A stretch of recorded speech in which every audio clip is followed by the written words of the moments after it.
Hi guys, welcome back to my channel. My name is Christian. Good morning, good evening, good afternoon, good day. Whenever you are seeing this, I hope you are good. So today guys, we are going to be talking about how to heal in the environment that hurt you, how to heal in the environment that traumatized you. I am not sure if I've ever made a video on this. If I have, here is part 2 or here's another one. But yeah, this is just going to be a chit chat video and we're going to get right into it. It is Labor Day today. I don't know when you are seeing this video, but if you're seeing it on Monday, if you're seeing it on Labor Day, then I just wanted to let you guys know that if you use code 888 on Pix Apothecary today, you can save 20%. I believe the coupon code is actually going to be working until Wednesday. So if you see this video Monday to Wednesday, then you can go over to Pix Apothecary and save. Also, the custom jewelry and stuff is on sale as well for 20% off. And the custom joint holder, so I would definitely pull up and give you some. I made this super cute ear cuff. Now I don't think these are on the website for custom jewelry yet, just because a lot of the stuff I make, I literally make it on me, you know, so I would literally have to know how big somebody's ear is, I guess. But look at this super cute ear cuff that I made, and I made this little star nose ring. Now, if you want the star nose ring, you can definitely get the custom star nose ring for sure for 20% off, but isn't this star nose ring the cutest thing you've ever seen in your freaking life? But yeah, I wanted to show you guys these pieces and let you guys know that there is a discount today going on for Pix Apothecary. All of the stuff is on sale. The herbal blends, the pre-rolls, the bath salts, the yoni steams, the tea, everything is on sale today. So go over there and check it out. But let's go ahead and talk about how to heal in the environment that traumatized you, how to heal in the environment that hurt you. I think the first thing to notice is why you're in that environment to begin with. Whether it's dealing with your family and your family are people that hurt you, but you have to still live with them or still see them. Whether it's, you know, something that triggered your anxiety or your depression and you have to continue to go back to that job or go back to that space that triggered you. If you were even, you know, in a really traumatic car accident, or if you have a lot of anxiety about planes, or you have anxiety about being in certain spaces and you have to constantly be in those spaces. Well, there's a bunch of different situations we can be in where we need to heal, we need to move forward, but we are literally surrounded by everything that reminds us of our trauma. And that can be really, really tricky. I think a lot of times we feel the first step in healing is distraction. Like anytime we've ever talked about healing or something, people always say, you want to get over somebody, you need to get under somebody else. You want to get over this, you need to get a new space. And that's not ever really a good idea, because distraction is just that. It's a distraction. We are putting whatever we are dealing with on the back burner, but it's just going to sit there on the back burner. It's not going anywhere. You're not putting it on the side of the road. You're literally just putting it in your back seat and you're going to keep rolling with it, but it's still going to be there. And that makes you more and more bitter and more frustrated and more traumatized. And when you finally do break free of that environment, if you ever do, you will always feel like you are still there no matter what. And I think we can definitely see this in, you know, families as we grow up. I still am accepting applications for the Inner Child course at the end of this year. You guys can check the link in the description to apply if you're interested to that. But a lot of this stuff comes from our inner child, you know, having to cope and having to be comfortable in uncomfortable spaces. And that's something that we learn a lot in life. A big lesson, something I always talk about, is learning to be comfortable in uncomfortable spaces. But you have to always do something with the intention of healing. And a lot of times when you're in that space where you're being traumatized, you're being bullied, you're not comfortable, you're dealing with anxiety every day, you're depressed every day, you don't know a way out, you aren't intentionally thinking, this is going to be my space of healing. You're thinking, I have to get out of this to heal. I have to get out of this to move forward. So it's so difficult to have the intention of healing when you're literally smack dab in the middle of everything that's traumatizing you.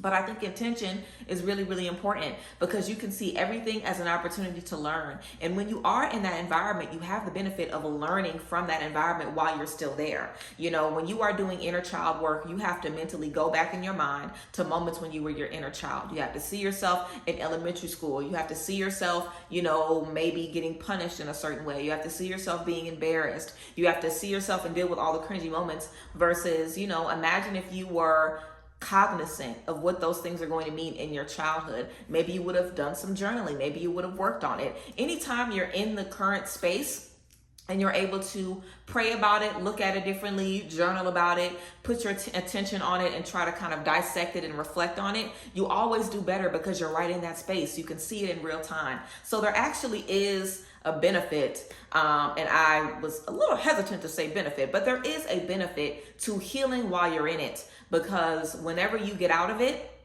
or rather, you don't have to get out of it to heal from it.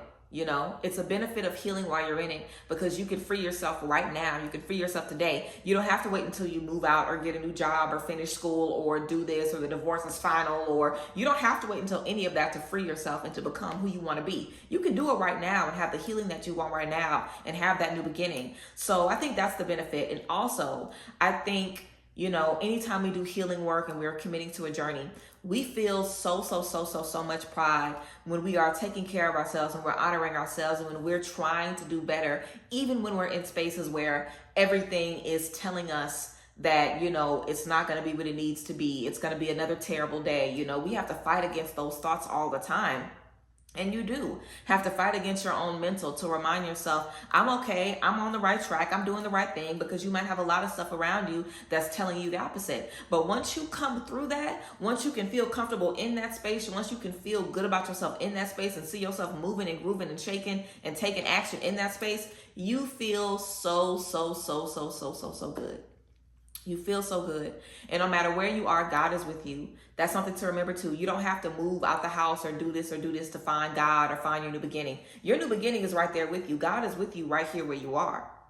So because of that, you're always free. Because of that, you always have an opportunity to reach that freedom and bring that into your current life. So I'm going to tell you guys about an experience that I had, and I talk about this all the time, about my 6 months in Atlanta before I moved back to Dallas. I did 6 months in Atlanta in the beginning of the pandemic, and I was in a very uncomfortable space. I had moved because I was in a relationship with someone. As soon as I moved there, we broke up. So I had to essentially live with this person and share a space with them for 6 months. They were out most of the time, just, you know, they had family in the area, so they really weren't there. But y'all know how it is when you get a place with somebody. Even if they're not there, you don't want to be there anymore. You want to be in your own space. Like, you went there with a certain intention to be with them and build with them. And if that's not the case anymore, you want to move. Now, I don't know how y'all feel, but that's how I feel. I be wanting to move. Like, especially since I moved out of state, baby, I was ready to get back to where I needed to be, you know. So I was very uncomfortable. The pandemic had hit. And I think we can all relate to this, because when the pandemic hit, by the way, let me know if y'all like the hair. How cute, right? When the pandemic hit, a lot of us were stuck in spaces that we didn't want to be in. You had to go back home, or you had to stay with somebody that you didn't really want to stay with. You had to stay in a town and maybe you were planning to move, but because of the pandemic, you had to stay back.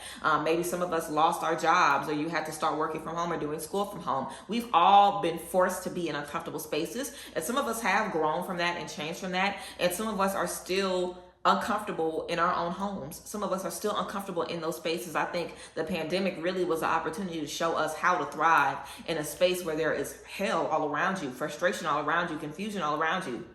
How to thrive in those moments, no matter what. So whenever I was in that space, I kind of had a come to Jesus moment with myself, where I just realized that no one was going to save me. No one was going to save me, because everyone that I was surrounded by thought that everything that was going on was okay. And I think that's another thing that makes it difficult to heal in a place of trauma, because nobody else thinks there's a problem. Everybody else is comfortable. Everybody else is cool with it. You're the only one that feels like you want change. So if you ever do speak up, you're going to get talked about. You're going to get ridiculed. Even if you do start doing things different, people are going to laugh at you. They're going to make you the butt of every joke. They're going to make you uncomfortable. So you have to fight through so much. But it makes you so much stronger, because look at the conditions that you grew in. Look at the shit that you were healing in. Look at where you did the work. You didn't wait until you got into, you know, your fabulous new beginning and then tried to pick up all the pieces. You decided to pick up all the pieces when you were in the thick of it. And I think that really determines if you're able to heal, because like I said, if you never do the work, you'll never feel like you're really in a space that you need to be. You know, no one is ever really ready to face our inner child trauma, face our shadow, face our ego, face the wrong that we've done. You know, we have to face these things because we just have to, and there's really not another option, you know. We can't ignore it like it didn't exist. But nobody ever wants to do that. That's never anybody's favorite thing to do. Like, I'm so excited to, tap into this trauma, but it's something that we have to do. And the more you set it on the shelf, the more you put it on the back burner, the scarier and scarier it is, and the more confusing it is. So I would say the first step is to just acknowledge that I want to heal from this, and I'm going to heal from it right now. I'm still going to be in this space in the next 6 months, in the next year, in the next 18 months. I don't know when I'm going to get out of this space. So I need to start doing something today, even if this space is where I am for the rest of my life. And that's something to ask yourself too.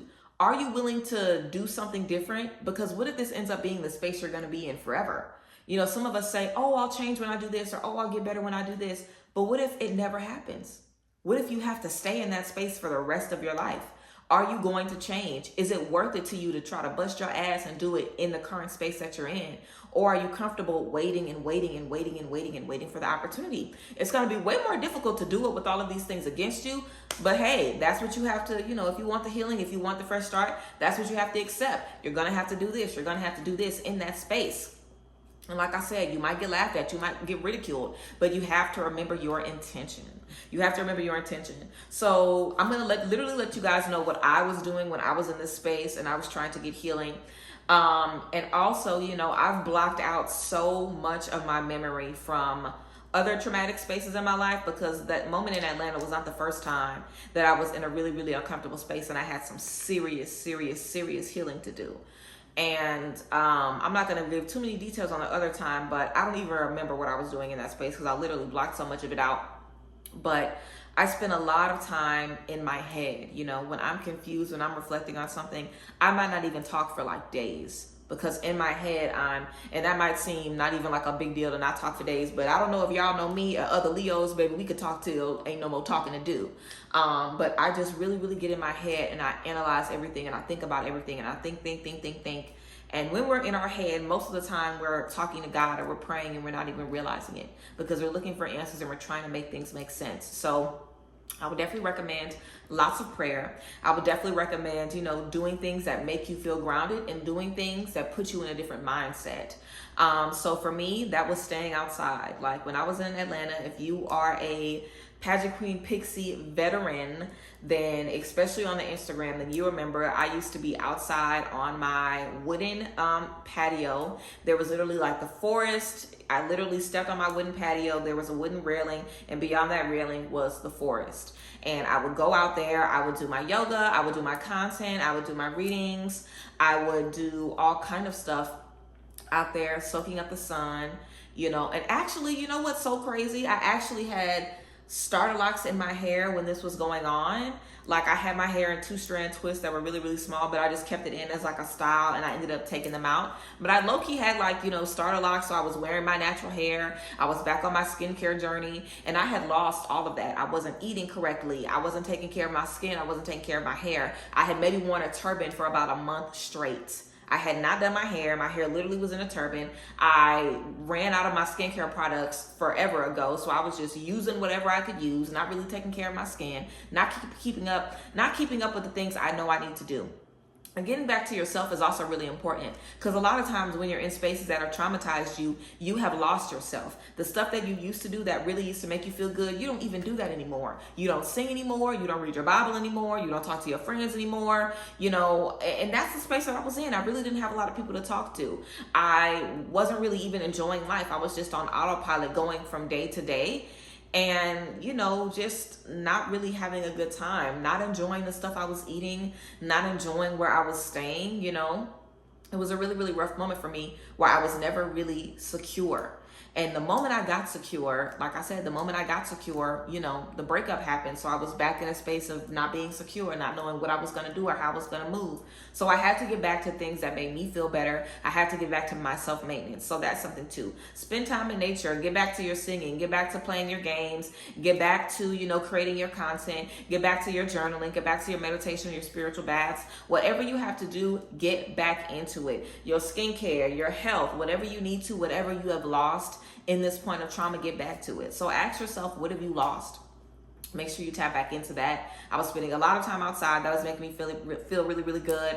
I was making my playlists. I was making content all the time. I told myself every day I'm going to get up, do my hair, do my makeup, take pictures, do looks. I literally was posted up in the bathroom, taking pictures in the bathroom with the ring light, literally just in the bathroom. That's all the space that I had to make my content in. But I was doing it, and I was excited about it. I was excited to get up and post. I was excited. I literally did some reverse psychology and told myself, you know what? I want to be a YouTuber. I want to be a content creator. I want to be an influencer. I'm going to start doing it. This is the time I'm going to start doing it. I'm going to get into it. An influencer gets up every day, does the pictures, does the content. I'm going to get up every day, do the pictures and do the content. And that's what I did. And I recommend doing the same, whatever that looks like for you. If you know that who you want to be gets up every day, does the yoga, prays, takes care of themselves, cleans their area, doesn't allow things to affect them, sets healthy boundaries, speaks up for what they need. Think about who you want to be healed and become that person in your current environment, because that person is you already. The version of yourself that you feel like you can't get until you get out of that current space is who you are fighting to become right now. So you can be that person today. You don't have to keep looking and saying, oh, when I do this, you can become that right now. So write a list of who you want to be healed and work in activities that person would do, affirmations that person needs. I was saying a lot of affirmations. I was praying a lot. I was pulling cards all the time on myself. I was asking myself, what do I need to work on? What do I need to heal? In that space, I knew I wanted better relationships. I knew I wanted to trust people. I knew I wanted to be open in communication. I knew I wanted to connect with people who were taking care of themselves. Those are like non-negotiables for me. So when I was in that space, I had to start doing the work. I had to start being open. I had to start forgiving the wounds that stopped me from moving forward. And that's a big thing too, because now that you've been traumatized, you aren't perfect. And if you don't take care of that, you're going to be bitter, you're going to be nasty, you're going to be angry, you're going to be jealous, you're going to be hateful, you're going to be judgy, because you've been beat down. You've been in a space where you have not gotten the nutrients and the love and the things that you need to become the best version of yourself. So it's easy to just kind of be like, you know what? Everybody has given me this person has given me this, I feel this way, I'm about to just, feel this way. I'm about to just be this. I'm going to be my trauma. We see a lot of people every day living in their trauma, and they might turn to addiction. They might turn to toxic relationships. They might turn to faking it on social media. Who knows? But you don't want that to be you. You don't want that to be you, because the pained part of you doesn't go anywhere. And if you've ever tried to fake it like you were okay when you really weren't, then it never goes anywhere. It never goes anywhere. So you really want to make sure that you also cater to the parts of you that have been traumatized. Do you now have trust issues? Do you now have communication issues? And if you do, what do you need to do to fix those issues? And I guarantee you, if you speak out loud, if you say, okay, God, I know I need to work on my trust issues to get better relationships to help me get out of this funk. I can't even ask for friends right now because I'm uncomfortable trusting people, because I think everybody is going to dog me out. So I need to be able to communicate healthily. I need to be able to trust. That's all you have to say.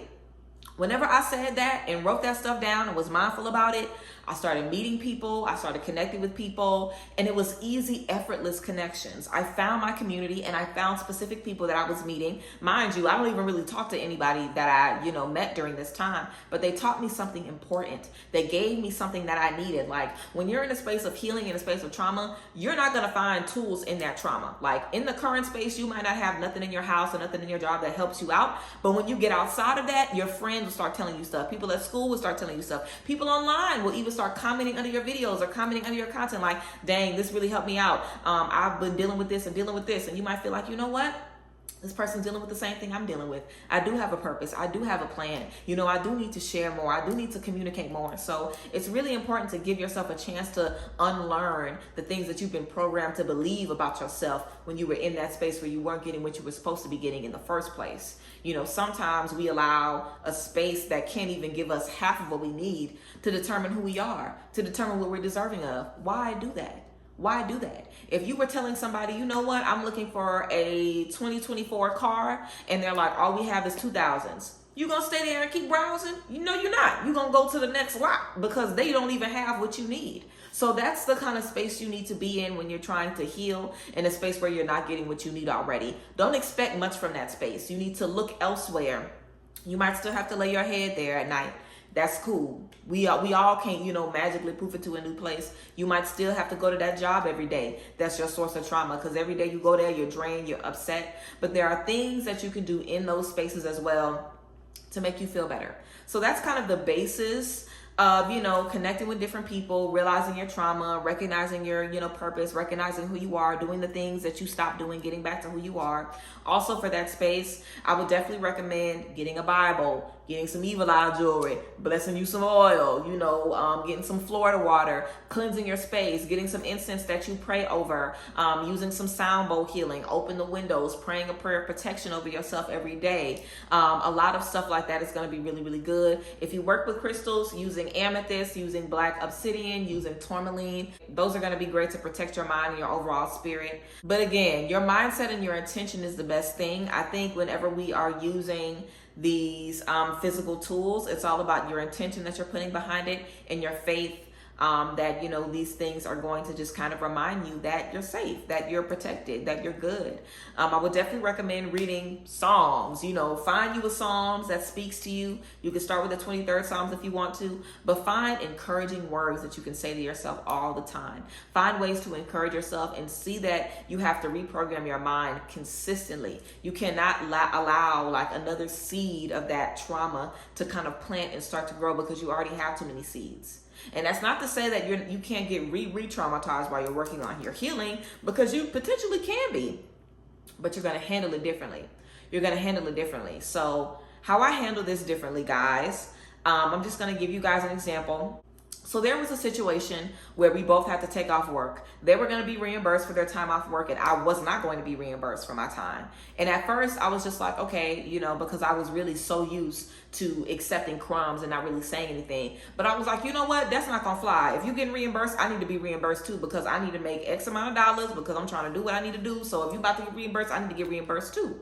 And I bet I got reimbursed. And I felt really good about speaking up for myself. I felt really good about, being comfortable and being confident in that. And I could have not spoken up, but that would have been another situation where I would have been silenced, another situation where I wouldn't have been able to communicate my needs, and it would have really, really set me back in my healing, because that was something I was already working on. I think that's one of the hardest things, actually applying what you're learning. But if you're not ready to apply it, then you have to ask yourself if you really want change, because you're not just going to be plucked from that experience and brought into something else. Like, that's never going to happen. Even if you do end up being plucked from your current experience and brought into another space, you're still going to have to do the work, and you're going to have to apply what you learn in real time, in real relationships with real people. You're going to have to do that. So start setting your boundaries and apply it. Set your boundaries. Let it be known what you want. You don't have to be disrespectful. You don't have to be nasty about it.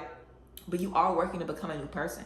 So you need to let the people around you know how they need to handle you, whatever that may look like. And we all communicate differently. We all need to communicate differently. So I would definitely kind of recommend prayer as like the first step in a situation like this. You really want to give God an opportunity to speak through you, speak to you, let you know what you're healing on. And also, as you do that, you'll start to see little glimpses of what you're working on in your environment. You'll start to understand more about why your mother is like that, why your partner is like that, why your siblings are like that. It'll make more sense to you because you're looking at it through a different perspective. You're looking at it through a different lens. And that sometimes is what we need to kickstart that healing and get us moving in a better direction. So yeah, I feel like, the inner work being done makes it so much easier for us to be blessed with a new beginning and blessed with a new start, because you're already showing God, like, I'm serious about this healing. I want it so bad. I want it right now. And whatever I have to do to get happy right now, I'm about to do it. I don't have to wait. I can do it right now, and I can have it right now. And knowing that and trusting that is really, really, really, really key. So yes, guys, that is the tea about how to work on healing in the environment that traumatized you. I hope you guys enjoyed this video. Let me know how you guys felt about it in the comments down below. Remember to check the description box, one, to apply for the Conversations to the Inner Child course. Also, check it to the Costa Rica trip, guys. I just did another video about it. If you're interested in coming with me to Costa Rica, look into it. And lastly, make sure you check out Pixie Apothecary. 20% off, guys, on all of the products today. So get into it. But I appreciate y'all. I thank you guys for being here. As always, you can book sessions with me and all of that in the link in the description box as well. But yes, I will see you guys next time. Bye, guys. Bless.